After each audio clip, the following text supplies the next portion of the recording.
Hi అందరికీ welcome to my channel. ఈరోజైతే healthy వేలో హెల్తీగా చేసుకునే క్యారెట్ హల్వానైతే బెల్లంతో ఎలా చేయాలో చూపిస్తాను.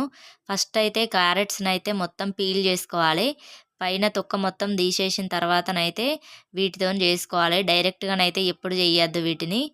తొక్కనైతే కంపల్సరీగా తీయాలి. తీసిన తర్వాతనైతే వీటిని తురుముకోవాలి. చిన్నగా కట్ చేసుకోవడం కన్నా ఇలా తురుముకుంటేనైతే చాలా బాగుంటుంది. బాగా సన్నగా గాకుండా అయితే మీడియంలోనైతే తురుముకోవాలి మొత్తము క్యారెట్స్ అన్నిటిని.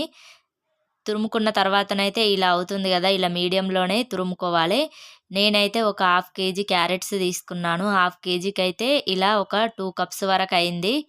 2 కప్స్ వరకైతే మొత్తం తురుముకున్న తర్వాతనైతే ఫస్ట్ అయితే కుక్కర్‌లో ఏస్తున్నాను. ఇది కుక్కర్‌లోనే మంచిగయితది. కడాయిలల్లో ఏస్తేనైతే క్యారెట్ కొంచెం గట్టిగుంటది గాబట్టి అంత ఉడకదు. ఈ కుక్కర్‌లోనైతే చాలా బావుంటుంది. ఒకసారి ఇలా కూడా ట్రై చేయండి. ఫస్ట్ అయితే 2 స్పూన్ల నెయ్యి తీసుకున్నాను. నెయ్యి తీసుకొనైతే దీన్నైతే ఇప్పుడు బాగా ఫ్రై చేసుకోవాలి. ఇది ఎంత ఫ్రై అయితే అంత పచ్చివాసన పోతది గాబట్టి అంతే మంచిగుంటది క్యారెట్ హల్వా. మీడియం ఫ్లేమ్‌లోనే మొత్తం ఉడికించుకోవాలి. ఒక 10 మినిట్స్ వరకైతే లో ఫ్లేమ్‌లో, మీడియం ఫ్లేమ్‌లో పెట్టుకుంటూనైతే మంచిగా పచ్చివాసన పోయే వరకైతే మొత్తం నెయ్యిలోనే ఫ్రై చేసుకోవాలి. ఆయిల్ ఏం వేయొద్దు ఇందులో, నెయ్యితోనే చేసుకోవాలి. తర్వాతనైతే ఇది బాగా ఫ్రై అయిన తర్వాతనైతే మిల్క్ అయితే తీసుకున్నాను. మిల్క్ అయితే ఒక కప్పు మిల్క్ అయితే యాడ్ చేశాను. ఇవైతే చిక్కటివి, కాచి చల్లార్చినవి అయితే కాదు. నేనైతే డైరెక్ట్ మిల్కే వేసిన. వేసైతే వీటిని బాగా కలుపుకోవాలి. వీటిని బాగా కలిపిన తర్వాతనైతే ఇప్పుడైతే విజిల్‌కి పెట్టేసేయాలి. వాటర్ ఏమి ఎయద్దు ఇందులో. ఓన్లీ పాలతోనే చేస్తున్నాను. విజిల్ అయితే ఒక 2 విజిల్స్‌కి పెట్టేసేయాలి. 2 విజిల్స్ పెట్టిన తర్వాతనైతే ఇలా అవుతుంది మొత్తము. పాలల్లోనే ఉడికిపోతది మొత్తం.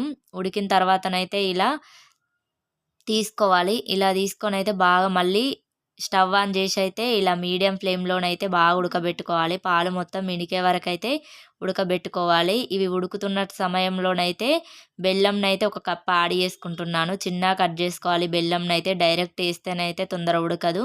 ఇలాచీలు ఒక 3 తీసుకున్నాను. 3 ఇలాచీనైతే దంచుకొని వేసుకోవాలి. ఇదైతే చాలా బావుంటుంది. బెల్లంతోని చేసినాం కాబట్టి మొత్తం హెల్తీ వేలోనే చేసినాను. అస్సలు వాటర్ ఎయకుండా చేసిన మంచిగుంటది. ఇట్లనైతే ఒకసారి ట్రై చేయండి. అంతే.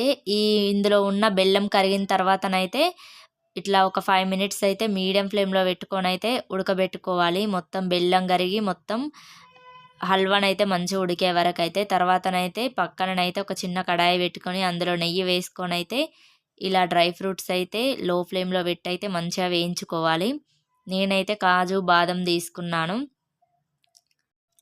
ఇలానైతే వేయించుకొనైతే డైరెక్ట్ హల్వాలో వేసుకోవడమే. ఇదైతే చాలా బావుంటుంది. ఒకసారి మీరు కూడా ట్రై చేయండి కుక్కర్‌లో. చాలా బావుంటుంది. నా వీడియో నచ్చితే లైక్ చేయండి.